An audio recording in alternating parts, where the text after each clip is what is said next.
Hi, my name is Alison Creasey, and I'm a sophomore agricultural communications student at the University of Arkansas. Over fall break, I traveled to Tulsa, Oklahoma, where I visited the Philbrook Museum of Art. While there, I saw many wonderful pieces of art, but one that stood out to me was the portrait of Mary Patton created by Robert Henri. Robert Henri settled in New York in 1900, and just 2 years later, he began to specialize in portraits. In 1906, Henri was elected to the National Academy of Design, and that summer he taught in Spain. Throughout his life, Henri won numerous awards and continued to teach up until his death in 1929. Today, Henri is not only known as an important artist and figure painter, but as the influential, progressive, and charismatic founder of the Ashcan School of Urban Realism. The portrait of Mary Patton was created by Henri in 1927. His work is just one of the many portrait pieces that Henri made during his time. The medium is oil on canvas. Henri uses a deep color scheme in this work. The dark background contrasts with the color of the girl's skin, making it easy for the eye to find the subject and pick out the details of her face. However, the dark background also blends with the girl's dark hair, making it hard to differentiate between the two, but you still know where her hair is. The red used on her lips and blue in her eyes also allow the girl's facial features to be accentuated. The dark orange color used for her clothing also contributes to the overall color scheme, but it also brings out to what seems to be a redness in her face, as if the subject may be nervous or tired, or it could represent the innocence that comes with blushing as a reaction. One principle of art that defines this work is the way Mary Patton is balanced in the scene Robert Henri has created. She is not perfectly positioned in the picture, but you can tell the girl's body is facing one way while her face looks another direction. Even in this sense of imbalance, you can see that her physical features are balanced, and Mary Patton represents a young girl in the time that the art was created. Both this principle and the element of color contribute to the realism that made Henri's work so famous. But there's also a strong sense of unity in this work. Nothing looks unfinished or like it doesn't belong. All elements of Henri's subject are complete, and the parts of the girl's body are proportional to one another. Although the background is not very complex, it draws attention to the subject and unifies the piece as a whole.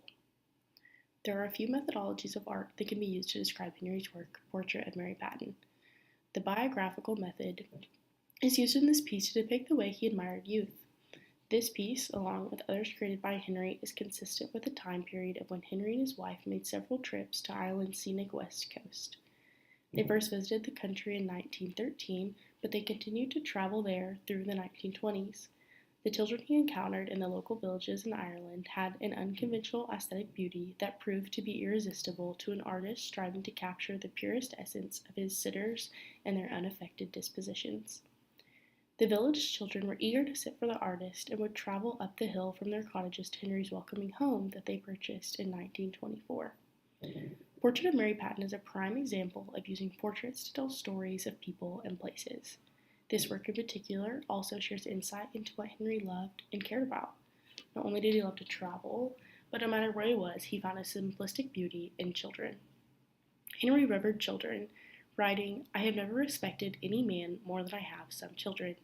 In the faces of children I have seen a look of wisdom and kindness expressed with such ease and such certainty that I knew it was the expression of a whole race." Using the biographical approach to interpret Robert Henri's work allows us to gain a better understanding into who Henri was through the painting of his subjects. Henri was most known for his work in realism. Obscure is not a word you could use to describe him, because most of his pieces accurately represented his subjects. One has never had to question what his art is supposed to be, and Henri was greatly influenced by his world travels. He spent time learning in Paris, teaching in Spain, and visiting various European countries.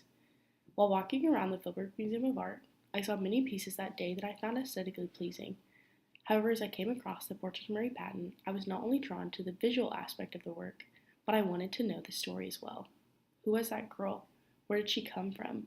And I couldn't help but think about how she is someone's child, and she is loved and so important in someone's eyes. While I didn't get quite the story about her life that I was hoping for, I learned so much about the artist instead.